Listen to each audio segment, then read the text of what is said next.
Hi అండి, welcome to MD వారి వంటలు. ఈరోజు నేను చేయబోయే రెసిపీ ఆలూ పరాటా అండి. దానికి కావాల్సిన మెయిన్ ఇంగ్రీడియంట్స్ ఏంటంటే మనకి ఆలూనేనండి. వీటిని మనం ఫస్ట్ బాయిల్ చేసుకుందాం. అందుకోసం వీటిని టూ పీసెస్గా కట్ చేసుకుందామండి.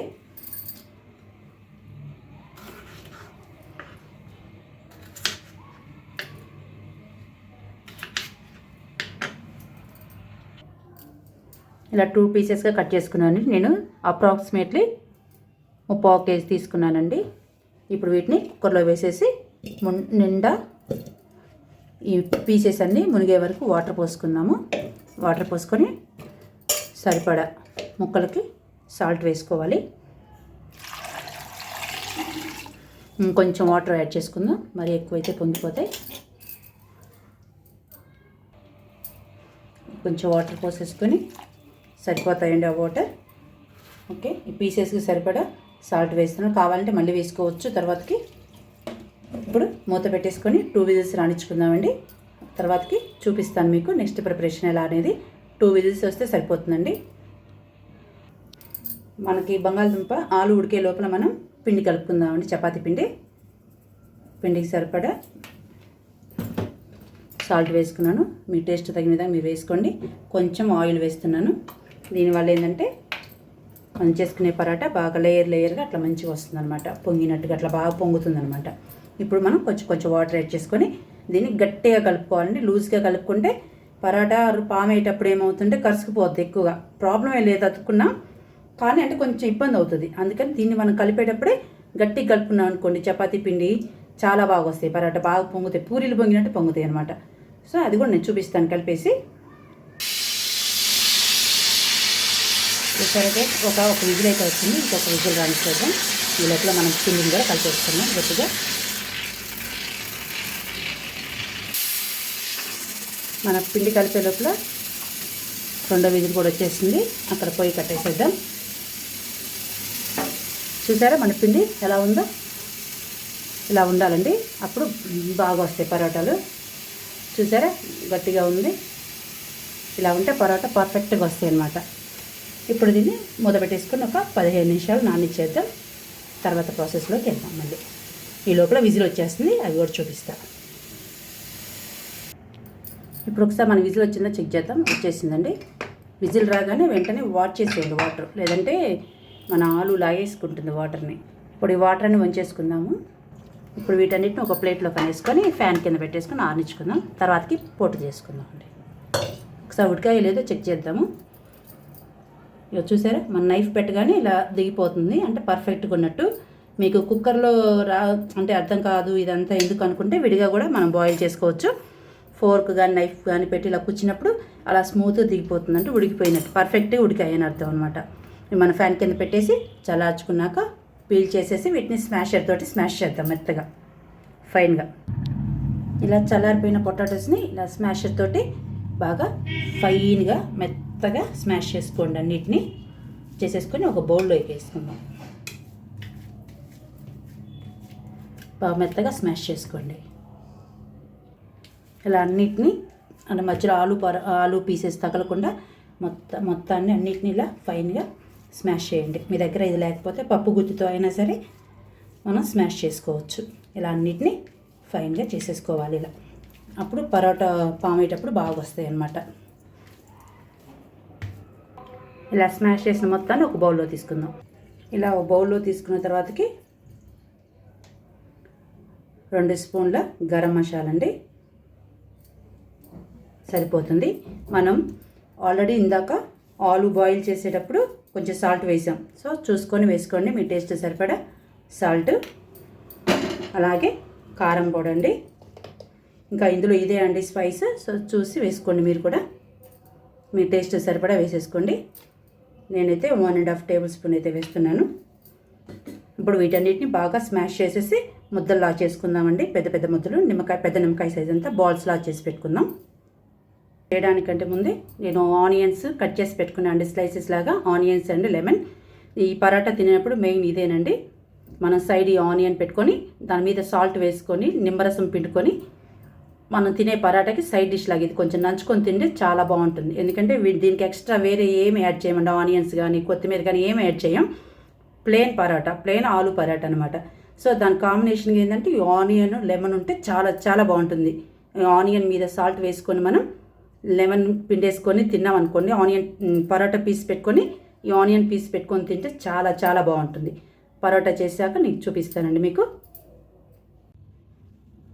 మనం తయారు చేసుకున్న స్టఫ్ని ఇలా బాల్స్ లాగా చేసి పెట్టుకున్నాను నేను. ఇప్పుడు వీటిని పావు వేసుకుందాము. దానికి నేను పొడి పిండి యూజ్ చేస్తున్నాను. నేను ప్లాట్ఫామ్ అంతా శుభ్రంగా లిక్విడ్ వేసి క్లీన్ చేసుకున్నానండి. దీని మీద అయితే చాలా బాగా వస్తాయి అన్నమాట. అందుకని కొంచెం పొడిపిండి వేసుకుంటే సరిపోతుంది.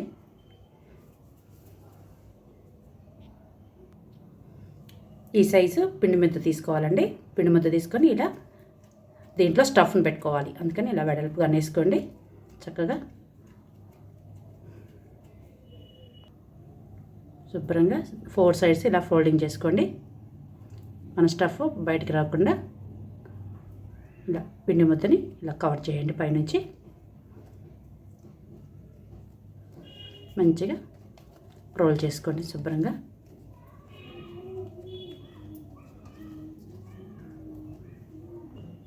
ఇలా మంచిగా స్మూత్గా చేసేసుకొని ఇప్పుడు పాము వేసుకుందాం. జాగ్రత్తగా ప్రెస్ చేసుకోండి. పొడిపిని 2 వైపులా అదేలా అద్దుకోండి నీట్గా. ఇప్పుడు స్మూత్గా పాము వేసుకోండి.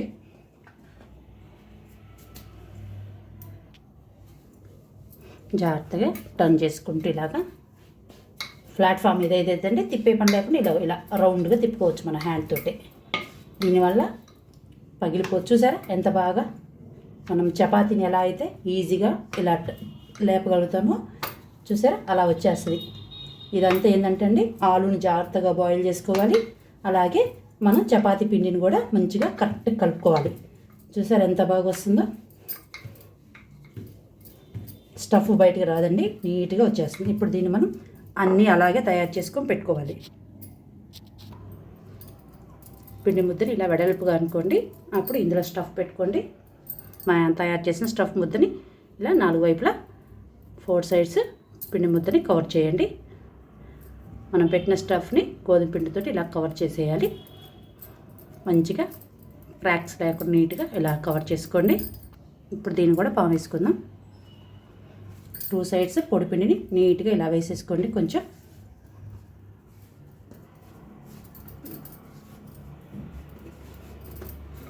ఇప్పుడు పాము వేసుకోండి. దీన్ని కూడా అన్నిటిని ఇలానే పాము వేసుకుందామండి. ఎక్స్ట్రా పొడి పిండి ఇలా దులిపేద్దాం. చూసి ఎంత బాగా వస్తుందో. ఏంటంటే పిండి కరెక్ట్గా కలుపుకుంటే మనకి నీట్గా వచ్చేస్తుందండి. ఇప్పుడు వీటిని మనం పెనం మీద కాల్చుకుందాం. ఇప్పుడు మనం పొయ్యి వెలిగించుకుందాం. పెనం పెట్టేసుకుందాం. హీట్ అవ్వగానే ఇప్పుడు పరాటా వేసుకుందాం.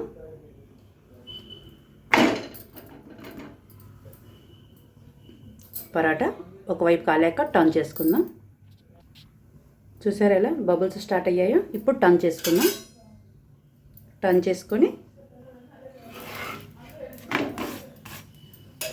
నేనైతే గీ వేసుకుంటున్నానండి. నెయ్యి వేసి కాల్చుకుంటున్నాను. కొంచెం వేసుకోండి. గీతో కాల్చుకుంటే చాలా చాలా బాగుంటాయండి పరాటా. నూనెనే వేసుకోవచ్చు, చాయిస్ మీదేనండి. కానీ గీతో తింటే చాలా బాగుంటుంది. ఇప్పుడు మళ్ళీ టర్న్ చేసుకుందాం. రెండో సైడ్ కూడా కాలింది కదా. ఇప్పుడు రెండో వైపు కూడా కొంచెం మళ్ళీ కొంచెం నెయ్యి వేసుకుందామండి. చూసారా ఎలా పొంగుతుందో. పూరి పొంగినట్టే పొంగుతుందండి. మనం కరెక్ట్గా బాయిల్ చేసుకొని కరెక్ట్గా పిండి కరెక్ట్గా కలుపుకుంటే ఇక పూరి పొంగినట్టే పొంగిద్ది. చూసారా ఎంత బాగుందో. Wow super. ఇది కాలిందండి. దీన్ని ఒక ప్లేట్లో తీసేసుకుందాం. అలాగే మిగతాది కూడా కాల్చేసుకుందాం. ఇంకోటి వేస్తున్నాను. ఇది కూడా ఫస్ట్ అడుగున కాలేక టర్న్ చేసుకుందాం.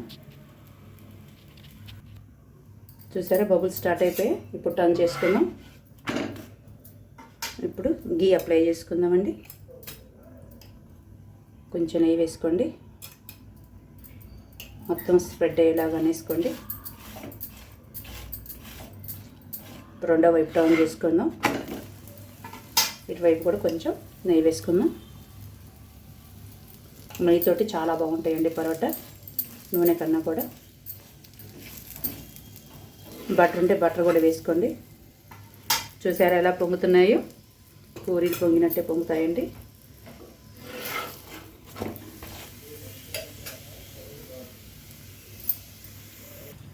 ఇది కూడా కాలిందండి, మంట తీసేస్తున్నాను. మిగతావన్నీ కూడా అలానే కాల్ చేసుకోవాలి. దీన్ని కూడా ప్లేట్లో తీసేసుకుందామండి. తీసేసుకొని ఇప్పుడు ఈ ఆనియన్స్ మీద మనం సాల్ట్ వేసేసుకొని లెమన్ పిండేసుకొని లెమన్ పిండుకోవాలండి. ఇలా చేసేసుకొని ఈ పీసు ఆనియన్ పీస్ కలుపుకొని తింటే చాలా చాలా చాలా బాగుంటుందండి. మిగతావన్నీ కూడా ఇలానే చేసేసుకోవాలి. నా వీడియో కనుక మీకు నచ్చినట్టయితే లైక్ చేయండి, షేర్ చేయండి, సబ్స్క్రైబ్ చేయండి. మీరు కూడా తప్పక ఇంట్లో ట్రై చేయండి. ఓకేనండి. సబ్స్క్రైబ్ టు ఎండి వారి వంటలు. మరొక కొత్త రెసిపీతో మళ్ళీ కలుసుకుందామండి. ఓకేనా గైస్? బాయ్.